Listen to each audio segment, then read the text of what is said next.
আমি যে হাদিসে পাক আপনাদের সম্মুখে পড়েছি, হাদিসটা এই, মান তাশাব্বাহু বিকওমিন ফাহুয়া মিনহুম, মান তাশাব্বাহু বিকওমিন ফাহুয়া মিনহুম।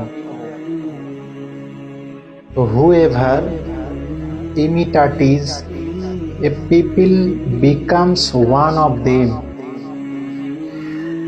তোমরা দুনিয়ায় থাকাকালীন তোমরা যাদেরকে তোমরা ভালোবাসলে, দুনিয়াতে যে জাতিদের তোমরা ফলো করলে, যে জাতিদের অন্তর্ভুক্ত হলে, সেই জাতির সঙ্গে হাসরের ময়দানে তোমাদেরকে তোলা হবে। আল্লাহ পাক বলেন।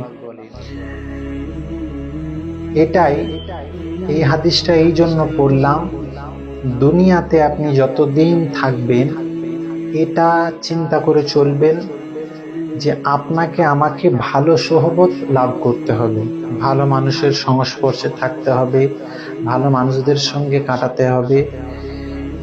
আল্লাহ পাক ওই ভালো মানুষগুলোর সঙ্গে আপনাকে হাসরের ময়দানে তুলবেন। এই হাদিস অনুযায়ী যদি আপনি কোনো খারাপ ব্যক্তির সঙ্গে দুনিয়াতে থাকেন, তাহলে ওই খারাপ ব্যক্তিগুলোর অন্তর্ভুক্ত আপনি হচ্ছেন, আর আপনাকে ওই খারাপ ব্যক্তিগুলোর সঙ্গে আল্লাহ পাক হাসরের ময়দানে তুলবেন। দুনিয়ায় থাকাকালীন আমরা ভালো সোহবত লাভ করা, ভালো সঙ্গী লাভ করা, ভালো মানুষের সঙ্গে থাকা। আবারও কোথাও আসে যে ভালো মানুষ চিনবেন কিভাবে? ভালো মানুষ চিনবেন কিভাবে?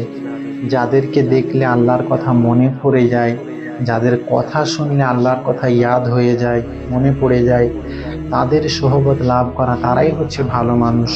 সেই মানুষগুলোর সঙ্গে দুনিয়াতে কাটিয়ে গেলে হাসরের ময়দানে আল্লাহ পাক মান তাশাব্বাহু বিকওমিন ফাহুয়া মিনহুম, সেই মানুষগুলোর সঙ্গে আল্লাহ পাক আপনাকে তুলবেন। তো আমাদেরকে ভালো সোহবত লাভ করা, ভালো মানুষের সঙ্গে থাকা, দুনিয়ায় থাকতে হবে।